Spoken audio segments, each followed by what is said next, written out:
Olá, meu nome é Lúcio de Moraes. Este é o canal Edém, onde tudo começou.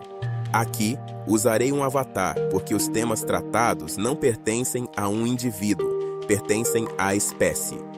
Os assuntos que abordaremos podem parecer profundos para muitos, mas são verdadeiros para todos. Não falam de crenças recentes, mas de uma sabedoria antiga. Falaremos do início do ciclo da vida neste planeta, da formação da Terra, dos processos que foram descritos como mito, mas que hoje podem ser compreendidos como engenharia da vida, informação, energia e ordem. Este canal existe porque algo foi guardado, não perdido, preservado. Uma sabedoria que atravessou eras, codificada na natureza, nos números, na matéria e na própria mente humana. Aqui falaremos de Éden, não como um lugar mítico, mas como um processo. Falaremos de planetas, de ciclos de vida e purificação, de consciência, de ciência quântica. Bem-vindo ao Edém, onde tudo começou. O que foi dito aqui não termina em teoria, termina em postura. A filosofia nos ensina a pensar, a ciência nos ensina a investigar, a fé nos ensina a ouvir. Quando essas três caminham separadas, produzem fragmentos. Quando caminham juntas, produzem sentido. A oração sem ação é silêncio estéril. A ação sem oração é movimento cego. Mas quando a consciência se alinha ao verbo, pensar, investigar e crer passam a ser um único gesto. Este canal existe com um objetivo claro: demonstrar uma nova visão da matemática. Não a matemática convencional, fragmentada, mas a matemática quântica, o idioma vivo da realidade. Essa é a matemática que Pitágoras ainda conheceu, quando esteve entre os últimos sacerdotes sumérios, herdeiros de um saber antigo que compreendia o número como verbo. É esse mesmo idioma poderoso que ainda sustentou os jardins da Babilônia, não apenas como obra de engenharia, mas como manifestação de uma ordem matemática alinhada à natureza. A matemática, então, não como ferramenta, mas como verbo, não como descrição tardia, mas como a linguagem pela qual a forma emerge do domínio quântico. E isso exige maturidade, é tempo de deixar de ser infante, tempo de abandonar a superficialidade e assumir a responsabilidade de compreender o verbo vivo. Pois se falamos apenas das coisas terrestres e não somos compreendidos, como poderíamos falar das coisas universais que sustentam a própria existência?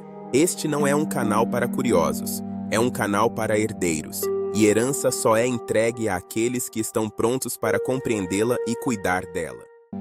É preciso compreender algo fundamental. Toda equação é apenas uma sombra, uma ilusão da perfeição. Ela não é o poder em si, mas a tentativa humana de descrever o verbo matemático quando este já foi declarado. O número não nasce da equação. A equação nasce do número. E o número, por sua vez, nasce de uma consciência ajustada ao idioma universal da realidade. Quando essa consciência está alinhada, o número deixa de ser abstração e volta a ser verbo, palavra ativa, informação viva, energia organizada. O que é mais fácil dizer? Os seus pecados estão perdoados? Ou levante-se e ande? É muito fácil dizer qualquer coisa, não? Mas, para mostrar a vocês, e para que vocês saibam que o Filho do Homem tem na terra autoridade para perdoar pecados,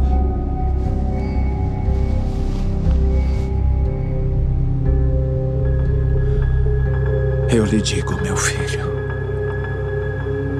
levante-se, pegue a sua maca e vá para casa.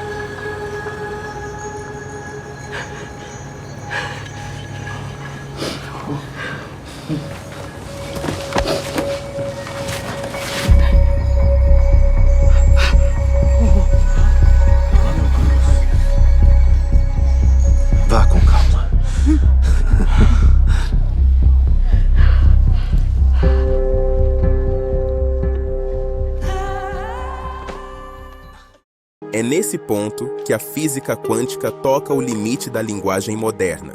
Pois no domínio quântico, não é a matéria que cria a forma, mas a informação que a convoca.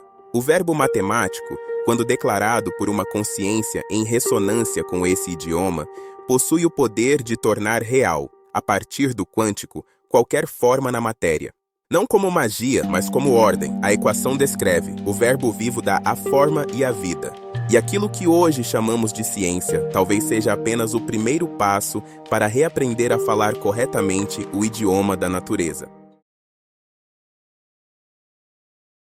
Para reencontrar essa sabedoria universal, é necessário, antes de tudo, retornar ao ponto onde a perdemos. Voltar aos tempos em que a humanidade gozava de um corpo robusto, comparável à força e à longevidade de uma árvore, quando a vida humana podia alcançar 900, 1000 até 1200 anos. Esse retorno não é nostalgia, é engenharia reversa. Dissecaremos os acontecimentos descritos em Gênesis 6, não com olhos dogmáticos, mas com rigor investigativo, para compreender o que foi perdido pela civilização humana com o surgimento da chamada geração pós-Noé. O que aconteceu com o corpo humano? O que aconteceu com a longevidade? O que aconteceu com o DNA que hoje tentamos melhorar artificialmente, quando talvez a questão não seja avançar, mas retornar ao que já fomos? Observaremos esses eventos à luz da física quântica, da biologia e da informação, para entender se a humanidade está buscando algo novo ou apenas tentando recuperar uma configuração original perdida. Em seguida, avançaremos para Gênesis 11, o episódio conhecido como a confusão das línguas. Ali, a separação foi mais profunda do que imaginamos. Não nos dividimos apenas como povos ou civilizações. A grande perda foi outra: a ruptura do idioma universal da natureza. A linguagem falada se separou da matemática.